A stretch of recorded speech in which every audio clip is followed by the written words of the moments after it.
સનસની crime ન્યૂઝમાં આપનું સ્વાગત છે। 2 દિવસ પહેલા આજવા રોડ ખાતે બંધ મકાનમાં મોડી રાત્રિના ઘરફોડ ચોરી કરનાર બે રીઢા આરોપીને ચોરી કરેલ મુદ્દામાલ સાથે શોધી કાઢી ઘરફોડ ચોરીના ગુનો ડિટેક્ટ કરતી વડોદરા શહેર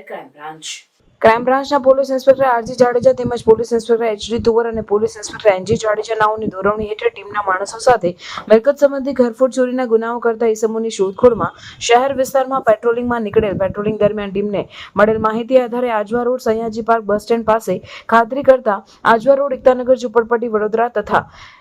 કૃપાલસિંહ, જેરોલીસિંહ, બલવીરસિંહ, નેપાળસિંહ સિકલીગર 38 રહેવાસી એસ્ટેટ પાછળ મણિનગર વડોદરાના હોન્ડા સાઇન મોટરસાયકલ સાથે શંકાસ્પદ જણાતા તેઓને કોર્ડન કરી તેઓની ઝડપી દરમિયાન તેઓ પાસેથી એક સોનાની નથની તેમજ ચાંદીનો સિક્કો, પાયલની જોડ, જુડો અને રોકડ 1000 મળી આવતા ઈસમો તેઓ પાસેથી મળી આવેલ સોના ચાંદીના દાગીનાઓનું બિલ અને મોટરસાયકલના પેપર્સ રજૂ નહીં કરી શકતા તેઓની સઘન પૂછપરછ દરમિયાન આ બંને ઈસમોએ તેઓના અન્ય એક સાગર સાથે મળી 2 દિવસ પહેલા આજવા રોડ લક્ષ્મીનગર ખાતે બંધ મકાનના તાળા તોડી રાત્રિના સમયે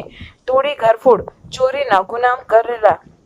ની અને તેઓ પાસેથી માહિતી મળેલ સોના ચાંદીના દાગીનાની રોકડ રૂપિયા ઘરફોડ ચોરીનો ગુનો કરી મેળવેલાનું તેમજ તેઓ પાસેથી મોટરસાયકલનો ઉપયોગ ઘરફોડ ચોરીનો ગુનો કરવા ઉપયોગ કરેલાનું જણાવતા બંને પાસેથી મળેલ મુદ્દામાલ તપાસ અર્થે કબજે કરી આ બંને ઇસમ સામે કાયદેસરની કાર્યવાહી કરી આરોપીઓએ કરેલ ઘરફોડ ચોરી અંગે બાપોદ પોલીસ સ્ટેશનમાં ઘરફોડ ચોરીનો ગુનો નોંધાયેલ હોવાનું જણાઈ આવતા આ અંગે બાપોદ પોલીસ સ્ટેશનને જાણ કરી આગળની વધુ તપાસ માટે સોંપવાની કાર્યવાહી કરવામાં આવેલ છે। સનસની ક્રાઇમ ન્યૂઝ ને સબસ્ક્રાઇબ કરો અને બેલ આઇકન દબાવી તાજી અને સચોટ ક્રાઇમ સમાચાર સૌથી પહેલા મેળવો।